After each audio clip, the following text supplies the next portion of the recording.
তৃণমূলের ২৮তম প্রতিষ্ঠা দিবস উদযাপন। তৃণমূল ভবনে দলীয় কার্যালয়ে সেখানেই প্রতিষ্ঠা দিবস পালন করা হয়।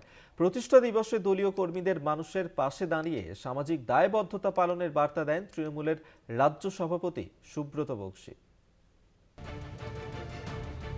২৮তম প্রতিষ্ঠা দিবস উদযাপন করল রাজ্যের শাসক দল সর্বভারতীয় তৃণমূল কংগ্রেস।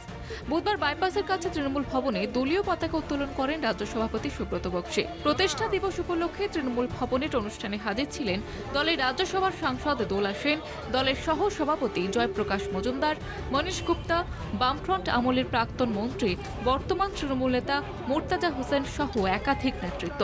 ২৮তম প্রতিষ্ঠা দিবসের উপলক্ষে শহীদ বেদিতে এক এক করে মাল্যদান করে শ্রদ্ধা জ্ঞাপন করেন তৃণমূল নেতৃত্ব। এদিন সুব্রত বক্সীর বক্তব্যে তৃণমূলের প্রতিষ্ঠার ইতিহাস এবং লক্ষ্য উঠে আসে। মানুষের পাশে দাঁড়িয়ে সামাজিক দায়বদ্ধতা পালনের বার্তা দেন তৃণমূল রাজ্য সভাপতি।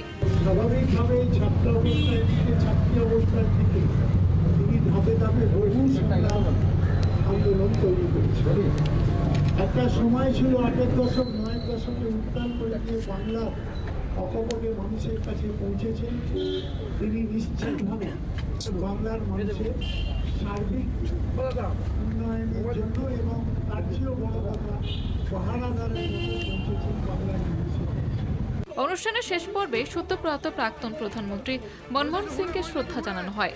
রাজ্য সঙ্গীতের মাধ্যমে ২৮তম প্রতিষ্ঠা দিবসের অনুষ্ঠান শেষ হয় তৃণমূল ভবনে।